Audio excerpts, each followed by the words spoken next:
Hi అండి, అందరికీ నమస్కారం. మరొక ముఖ్యమైన విషయంతో ఇవాళ మీ ముందుకు రావడం జరిగింది. అదే భారతదేశంలోని రోడ్ల పరిస్థితి, రోడ్ల మీద జరుగుతున్న అవినీతి అనే అంశం పైన పూర్తి వివరాలు మరియు పరిష్కారాలతో మీ ముందుకు రావడం జరిగింది. మన ఛానల్ను ఎవరైనా కొత్తగా చూస్తుంటే సబ్స్క్రైబ్ చేయండి. ఈ యొక్క విషయాన్ని నలుగురికి షేర్ చేసే ప్రయత్నం చేయండి. ఇంకా టాపిక్లోకి వెళ్దాం. ఈరోజు రోడ్లు భారతదేశానికి రక్తనాళాలు లాంటివి. అవి బలంగా ఉంటే ఆర్థిక వ్యవస్థ పరుగులు పెడుతుంది. కానీ అదే రోడ్ల నిర్మాణంలో అవినీతి చొరబడితే అభివృద్ధి స్థానంలో విధ్వంసం మిగులుతుంది. భారత్లో రోడ్లు అభివృద్ధి వేగంగా జరుగుతున్నప్పటికీ రోడ్డు అవినీతి అనే చీకటి కోణం ఇప్పటికీ పూర్తిగా తొలగిపోలేదు. ముందుగా అభివృద్ధి కోణంలో చూస్తే మంచి రోడ్ల వల్ల ప్రయాణ సమయం తగ్గుతుంది, ఇంధన వినియోగం తగ్గుతుంది, వాణిజ్యం వేగంగా జరుగుతుంది. రైతులు తమ ఉత్పత్తులను త్వరగా మార్కెట్కు తీసుకెళ్లగలుగుతారు. పరిశ్రమలకు లాజిస్టిక్స్ ఖర్చు తగ్గడంతో పాటు దేశంలో ఉత్పత్తి సామర్థ్యం పెరుగుతుంది. ఈ కారణంగా ప్రభుత్వాలు రోడ్డు నిర్మాణంపై లక్షల కోట్ల రూపాయలు ఖర్చు చేస్తూనే ఉన్నాయి. కానీ ఈ భారీ వ్యయమే అవినీతికి తలుపులు తెరుస్తుంది. రోడ్ అవినీతి ఎక్కువగా టెండర్ దశలోనే మొదలవుతుంది. తక్కువ అర్హత ఉన్న కాంట్రాక్టర్లకు పనులు ఇవ్వడం, లంచాల కోసం నిబంధనలను మార్చడం, ధరలను కృత్రిమంగా పెంచడం వంటి పద్ధతులు సాధారణంగా ఈ అవినీతిలో మనకు కనిపిస్తాయి. దీని ఫలితంగా ప్రభుత్వం ఎక్కువ డబ్బు ఖర్చు చేసిన దానికి తగ్గట్టు నాణ్యత మాత్రం దారుణంగా ఉంటుంది. క్షేత్రస్థాయిలో రోడ్ల పరిస్థితి అధ్వానంగా ఈ లంచాల వల్ల అధ్వానంగా తయారవుతుంది. నిర్మాణ దశలో అవినీతి మరింత ప్రమాదకరం.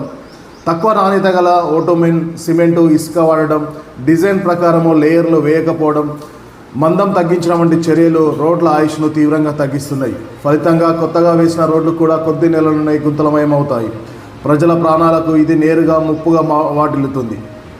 రోడ్డు అవినీతికి మరో రూపం నకిలీ బిల్లులు. ఫేక్ ప్రోగ్రెస్ రిపోర్టు పూర్తిగా పనులు చేయకపోయినా పూర్తయ్యాయని చూపించి కోట్లాది రూపాయలు కాజేయడం జరుగుతుంది. కొన్ని సందర్భాల్లో రోడ్లు వేయకుండానే బిల్లులు పాస్ చేసిన ఘటనలు కూడా బయటపడ్డాయి. ఇది ప్రజల డబ్బులతో చేసే బహిరంగ దోపిడీగా చెప్పుకోవచ్చు. దీనిపై ప్రభుత్వం అనుసరిస్తున్న వైఖరి మారాలి. ప్రజల్లో కూడా మార్పు రావాలి. ప్రజల్లో ప్రశ్నించే తత్వం పెరగాలి. ఇదే సమయంలో అభివృద్ధి కోణాన్ని పూర్తిగా విస్మరించడం. ఇటీవల సంవత్సరాలలో భారత్లో ఎక్స్ప్రెస్ హైవేలు, గ్రీన్ఫీల్డ్ హైవేలు, లాజిస్టిక్ కారిడార్లు నిర్మాణంలోకి వచ్చాయి. ఇవి అంతర్జాతీయ ప్రమాణాలతో నిర్మించబడుతూ భారత రోడ్ల రూపురేఖలను మారుస్తున్నాయి.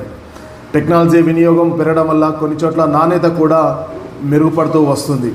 అయితే అభివృద్ధి మరియు అవినీతి ఒకేసారి నడుస్తున్నాయనేది అసలు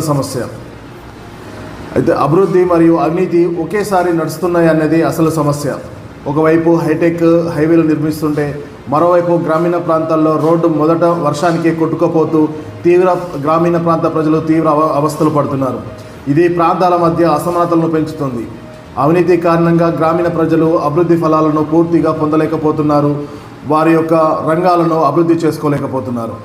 రోడ్డు అవినీతి వల్ల ఆర్థిక నష్టం మాత్రమే కాదు, మానవ నష్టం కూడా జరుగుతుంది. చెత్త రోడ్ల వల్ల ప్రమాదాలు పెరుగుతున్నాయి.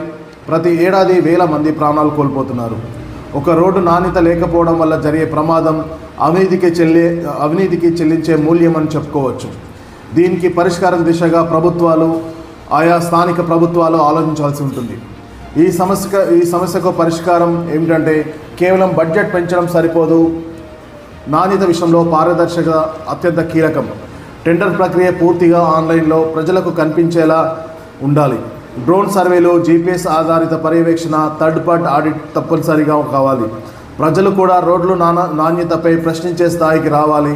అప్పుడే కాంట్రాక్టర్లు నిబద్ధతతో పనిచేస్తారు. అదేవిధంగా మంచి పనిచేసిన కాంట్రాక్టర్లను ప్రోత్సహించడం, అవినీతి చేసిన వారిపై కఠిన చర్యలు తీసుకోవడం అవసరం. రోడ్డు వేయడం మాత్రమే కాదు, దాన్ని ఎన్నేళ్ళు మన్నిక ఉంచుతారనేది అసలు అభివృద్ధికి ప్రామాణికంగా తీసుకోవాలి. మొత్తంగా చూస్తే రోడ్డు అవినీతి మరియు అభివృద్ధి మధ్య యుద్ధం కొనసాగుతూనే ఉంది. అభివృద్ధి గెలవాలంటే అవినీతిని అణచివేయాల్సిందే. ప్రజల డబ్బులతో ప్రజల కోసం వేసే రోడ్లు ప్రజల ప్రాణాలను కాపాడేలా ఉండాలి. ప్రజల అభివృద్ధి కొరకే ఉండాలి. అప్పుడే నిజమైన అభివృద్ధి భారతదేశంలో కనిపిస్తుంది. దీనికి ప్రభుత్వంతో పాటు ప్రజల సహకారం కూడా అవసరం ఉంటుంది. ప్రజల్లో మార్పు వచ్చి ప్రశ్నించే తత్వం పెరగడంతో ఈ సమస్యకు పరిష్కారం దొరుకుతుందని ఆశించవచ్చు.